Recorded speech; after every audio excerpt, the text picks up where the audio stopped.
Itulah maksudnya Allah Bapa itu bahkan terima lebih banyak gitu dibanding utang-utang dosa manusia, penghukuman semua manusia dari awal sampai akhir.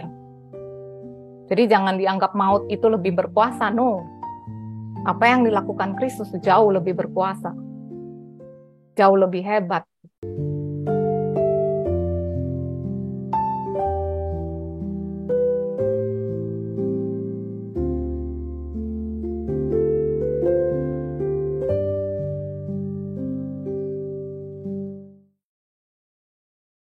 Rita, satu lagi pertanyaanku.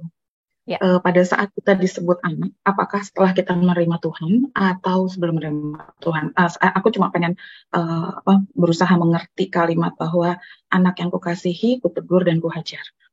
Kalau misalnya, apakah ini berlaku kepada orang-orang yang sudah menerima Tuhan atau sebenarnya setiap ciptaan adalah anak-anak yang dikasihi Tuhan? Kalau ini kan Ibrani, aku percaya Tuhan mengajar orang yang dikasihinya. Dia menyesah orang yang diakuinya sebagai anak. Aku percaya dia mengatakan anak itu adalah anaknya, betul-betul yang born again.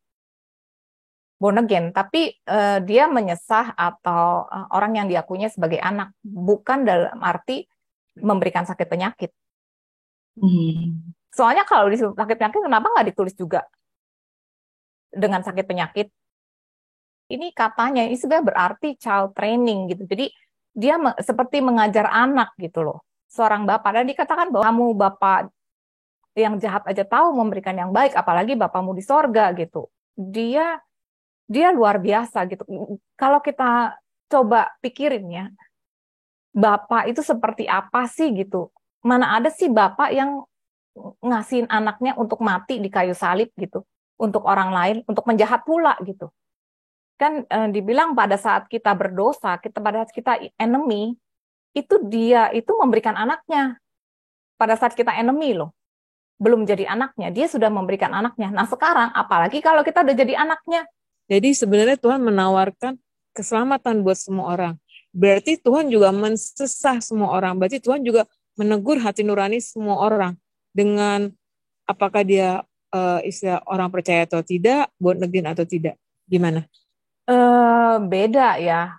Itu kan Roh Kudus, itu pekerjaan Roh Kudus. Kita bisa lihat juga pekerjaan Roh Kudus terhadap kita atau terhadap dunia itu berbeda. Yohanes 16 kita baca deh. Ada ayat. Yohanes 16. Di sini Tuhan Yesus lagi ngomong tentang Roh Kudus. Mulai dari ayat ke-8. Menghibur kan. Nah, di sini dikatakan nih, ya mulai dari ayat ke-8. Dan kalau ia datang, ia akan mengisafkan dunia akan dosa, kebenaran, dan penghakiman. Akan dosa karena mereka tetap tidak percaya padaku. Jadi Roh Kudus itu akan kasih tahu mereka tuh berdosa, mereka tuh orang berdosa gitu. Kalau sebelum mereka percaya ya. Terus dikatakan akan kebenaran karena aku pergi kepada Bapa dan kamu tidak melihat aku lagi. Akan penghakiman karena penguasa dunia akan dihukum gitu. Jadi di sini ada 3 hal kan. Dia mengisapkan dunia akan dosa karena mereka tidak percaya. Nah, kemudian kepada kita akan kebenaran karena aku pergi kepada Bapa dan kamu tidak melihat aku lagi. Untuk iblis akan penghakiman karena penguasa dunia ini telah dihukum.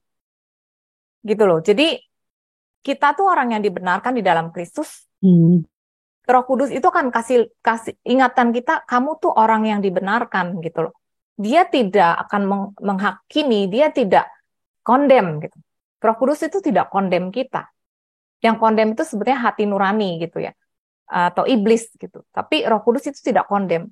Roh Kudus itu dia mengingatkan dunia akan dosa, iya, karena mereka nggak percaya. Tapi juga di sini nggak dibilang bahwa apa ya Tuhan itu memberikan sakit penyakit, karena sebetulnya aku percaya pada saat Yesus mati di kayu salib, semua dosa di dunia itu udah dihapuskan dan semua sakit penyakit itu sudah dia tanggung. Sekarang tinggal masalahnya, kita mau ambil atau enggak. Kita ambil. Nah, orang yang mau ngambil, ya dia dapat. Yang mau percaya, dia diselamatkan. Dia beroleh hidup yang kekal. Karena begitu besar kasih Allah akan dunia ini, sehingga Ia telah mengaruniakan anaknya yang tunggal supaya setiap orang yang percaya. Jadi percaya, dia ngambil keselamatan itu. Sama juga dengan sakit penyakit. Aku percaya juga Tuhan itu tidak memberikan sakit penyakit, not even to orang yang belum percaya. Karena Tuhan Yesus itu sudah membayar. Dia bayar lebih dari cukup, lebih dari enough, more than enough. Dia tuh Tuhan sendiri loh. Kualitas dia berbeda dengan Adam. Kan dikatakan, for if by one man's offense, karena dosa satu orang, karena ketidaktaatan satu orang, karena si Adam itu, maut berkuasa. Jadi gara-gara satu orang tuh maut berkuasa. Dibilang lebih benar lagi, kita yang terima kelimpahan kasih karunia dan anugerah kebenaran, kita dibenarkan gitu ya oleh Tuhan. Jadi lebih benar lagi karena kualitas satu orang itu jauh dibanding kualitas Adam. Karena si Adam dosa, semua dunia itu jadi mati istilahnya. Apalagi karena Kristus gitu, dia bukan manusia biasa. Dia Allah sendiri, firman sendiri yang jadi manusia. Dia udah bayar, bahkan bayar lebih dari cukup. Itulah maksudnya Allah Bapa itu bahkan terima lebih banyak gitu dibanding utang-utang dosa manusia, penghukuman semua manusia dari awal sampai akhir. Jadi jangan dianggap maut itu lebih berkuasa, no. Apa yang dilakukan Kristus jauh lebih berkuasa, jauh lebih hebat. Ayat yang tadi dipakai adalah 14 tahun yang lalu aku mengenal seseorang, entah di dalam tubuh Paulus, atau di luar tubuh. Paulus bilang gitu. Nah itu kan sebenarnya karena dia bilang entah di dalam tubuh atau di luar tubuh gitu lah. Itu aku pengertianku adalah bisa aja aku, tapi orang lain mungkin gitu. Aku mengenal orang lain. Kalau misalnya di dalam tubuh atau di luar tubuh gitu. Kalau di dalam tubuh mungkin juga pas saya mimpi atau saya sedang terjadi pengangkatan ke surga untuk melihat gitu loh. Kita bisa ngebahas sebenarnya who is that man gitu loh. Apakah dia kalau ditanya who is that man, udah pasti dia sih, Paulus. Sebetulnya waktu pertama kali aku baca ayat ini, aku pikir malah itu Kristus tuh, Tuhan Yesus. Ini kan di 2 Korintus 12 ya. Di 2 Korintus 12. Di sini nih. Dari mulai ayat yang ke-1 ya. Aku harus bermegah sekalipun memang hal itu tidak ada faedahnya, namun demikian aku hendak memberikan penglihatan-penglihatan dan penyataan-penyataan yang telah kuterima dari Tuhan. Aku tahu tentang seorang Kristen 14 tahun yang lampau, entah di dalam tubuh aku tidak tahu, entah di luar tubuh aku tidak tahu, Allah yang mengetahuinya. Orang itu tiba-tiba diangkat ke tingkat ketiga dari sorga, aku juga tahu tentang orang itu, entah di dalam tubuh, entah di luar tubuh, aku tidak tahu, Allah yang mengetahuinya. Ia tiba-tiba diangkat ke Firdaus dan ia mendengar kata-kata yang tidak terkatakan, yang tidak boleh diucapkan manusia. Atas orang itu aku hendak bermegah, tetapi atas diriku sendiri aku tidak akan bermegah selain atas kelemahan-kelemahanku. Di sini kalau aku baca pertama kali, aku pikir dia nge-refer kepada Tuhan Yesus. Make sense kan kalau baca begini gitu. Ini sebetulnya dia tuh lagi-lagi dia sedang membahasakan seperti kiasan ya, seperti bahasa Ibrani. Jadi kalau kita perhatiin waktu aku belajar itu kalau orang Yahudi untuk menunjukkan kerendahan hatinya, dia merefer itu sebagai orang ketiga. Jadi orang itu gitu. Padahal dia refer ke dirinya sendiri. Sama seperti Yohanes ya. Yohanes itu kan suka bilang kan, murid yang dikasihi Tuhan. Padahal dia tuh ngomong tentang dirinya sendiri gitu loh. Tapi dia bilangnya murid yang dikasihi Tuhan gitu. Berapa kali? 5 kali dia bilang begitu gitu. Murid yang dikasih. Terus ya Petrus ngomong murid yang dikasih itu gitu. Nah itu sebetulnya itu adalah bahasa dari orang Yahudi. Kita mesti ngerti apa kulturnya gitu. Sastra Ibrani itu seperti itu. Jadi seringkali kalau mengatakan mengenai dirinya sendiri dengan kerendahan hati, dia mengatakan sebagai kata ganti orang ketiga. Jadi ya ini sebetulnya dia Paulus dan dia sedang merefer kepada rohnya dia. Rohnya dia diangkat gitu. Dan makanya dikatakan bahwa dia itu diberikan penyataan. Dan supaya aku jangan meninggikan diri karena penyataan-penyataan yang luar biasa itu. Dia lihat di ayat yang ke-7. Itu sudah jelas bahwa itu karena Jadi supaya aku jangan ditinggikan sebetulnya ini, karena penyataan-penyataan yang luar biasa itu, penyataan luar biasa yang mana? Yang dia terima waktu dia diangkat ke sorga. Jadi ayat ini sebenarnya menunjukkan bahwa itu sebetulnya dirinya dia sendiri gitu loh. Itu adalah rohnya dia.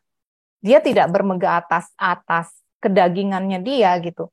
Tetapi dia bermegah atas penyataan-penyataan yang dia dikasih ke dia gitu loh. Ya dulu sih pemahamannya juga sama seperti yang lain gitu, bahwa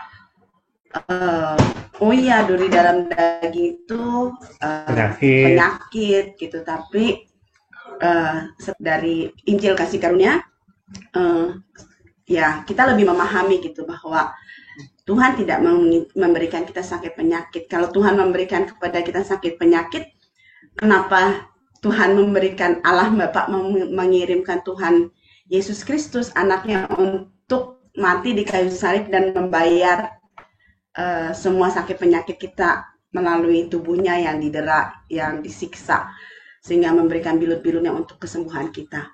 Itu bertentangan. Jadi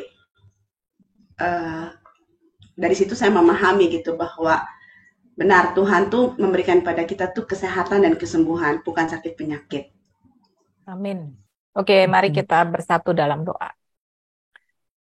Bapak, kami mengucap syukur Bapak, karena Engkau baik, Engkau mengasihi anak-anak-Mu, Engkau tidak menyayangkan anakmu satu-satunya, anakmu yang sudah ada dalam kekekalan dari awal, tapi Engkau memberikan dia untuk mati di atas kayu salib supaya kami boleh diselamatkan, karena itu adalah satu-satunya cara untuk menyelamatkan kami. Dan Engkau tidak menyayangkan anakmu Bapak, dia bahkan mati harus menanggung semua hukuman dan menanggung semua sakit penyakit. Kalau dia sudah menanggung, Bapak, kami percaya Engkau tidak akan memberikan apa yang sudah anakmu selesaikan. Engkau tidak akan memberikan sakit penyakit karena anakmu sudah bayar di atas kayu salib. Engkau tidak akan tidak mengampuni kami karena dia sudah membayar untuk pengampunan dosa kami. Dia dibuat menjadi miskin supaya kami memperoleh semua penyediaan. Kami ucap syukur Tuhan, dia sudah membayar shalom, kesehatan, keutuhan, damai sejahtera, karena dia adalah Raja Shalom itu. Terima kasih Bapak, dan ajar kami untuk mengerti apa yang Kristus sudah lakukan di atas kayu salib. Sifat Engkau sebagai kasih, karena Engkau adalah kasih Bapak. Dan juga ajar kami untuk mengerti our inheritance, warisan yang Tuhan Yesus sudah berikan pada saat dia mati di atas kayu salib. Ajar kami untuk menerima, mengambil warisan itu Bapak. Karena kami percaya ketika kami mengambil, itu memuliakan anakmu, memuliakan Engkau Bapak. Kami ucap syukur Bapak, Kau berikan pewahyuan demi pewahyuan lagi. Dan satu hal Bapak, biarlah Roh Kudus sendiri yang menuntun kami untuk melihat kepada Kristus, fokus kepada Kristus, the author and finisher of our faith, yang pertama kali memberikan dan juga menyelesaikan iman itu, karena Engkau yang memberikannya. Kami percaya Tuhan, biarlah Roh Kudus sendiri yang menuntun kami, pimpin kami, pelihara kami, dan Engkau sudah memberikan kemenangan, dan Roh Kudus di dalam kami lebih besar daripada roh-roh lain yang ada di bumi ini. Ajar kami juga untuk memiliki kerendahan hati, untuk senantiasa dituntun oleh Roh-Mu dan tidak mengandalkan pengertian kami sendiri.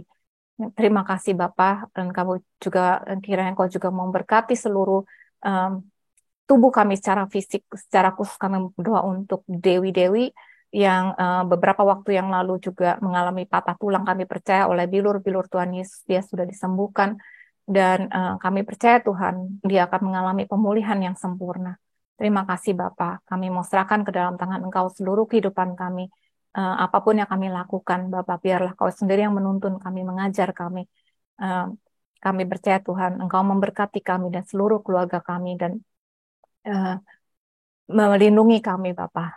Melindungi kami oleh firman-Mu, melindungi kami oleh darah Tuhan Yesus, melindungi kami oleh Roh-Mu yang ada di dalam kami, oleh kebenaran-kebenaran firman-Mu, dan melindungi kami juga oleh malaikat-malaikat-Mu yang ada berada di sekeliling kami. Engkau meninggalkan wajah-Mu kepada kami dan memberi kami kasih karunia-Mu. Engkau menghadapkan wajah-Mu kepada kami, memberikan kami damai sejahtera-Mu. Terima kasih Bapa.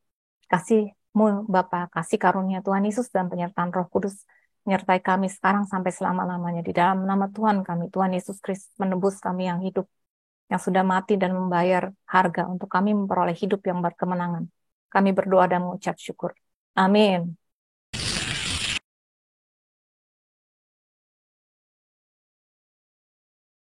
Setiap orang yang menceraikan istrinya lalu kawin dengan perempuan lain, ia berbuat zina. Dan barang siapa kawin dengan perempuan yang diceraikan suaminya, ia berbuat zina.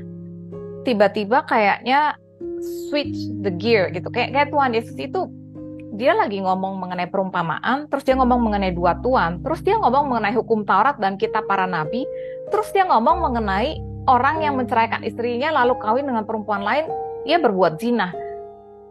Kita mungkin nggak ngerti ya potongan-potongan ini, tapi sebetulnya itu adalah satu line gitu, ada benang merah gitu ya, yang kita mesti lihat apa sih hubungannya ini semua gitu ya. Halo semuanya, salam sejahtera dan semoga semua dalam keadaan sehat. Selamat berjumpa dalam Grace for Indonesia.